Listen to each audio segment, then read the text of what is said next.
Today we woke up to a thunderstorm, and since then it's been overcast with a moody, broody, eerie atmosphere. So this dark and moody weather reminded me that I've had an image living in my head rent-free for like 2 months since we got a visit from the silk moths in May. I always get very excited when the silk moths show up because they're only in their adult stage for 1 to 2 weeks before they die.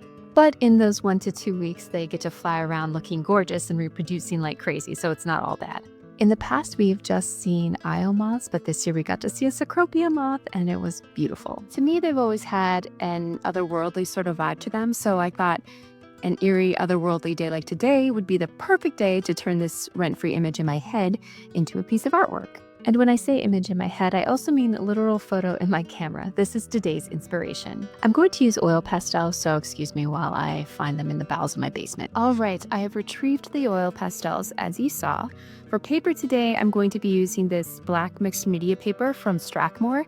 I saw it on sale at Michael's the other day, and I wanted to give it a try because lately I've been using their watercolor paper, which I found that I really like. It's good quality and the texture is nice, so we'll see how the mixed media paper holds up.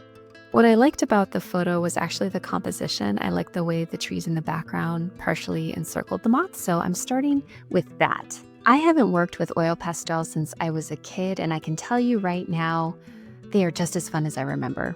I really enjoyed the blending, blurring, and layering that you can do with these, and they look great on this black mixed media paper. Now for this moth, I've laid down a silhouette layer to establish the basic shape. And now I'm adding detail and blending a little bit to create depth before I add more detail on top of that.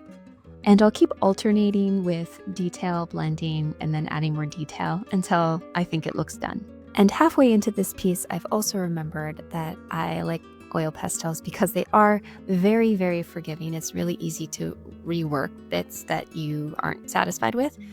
But it's also very, very difficult to create fine detail. So if anyone has any tips for creating fine detail with oil pastel, please leave a comment. I would love to know your secret. And while you're down in the comments section, let me know what you like to create with pastels or what you would like to create with pastels. I would love to know.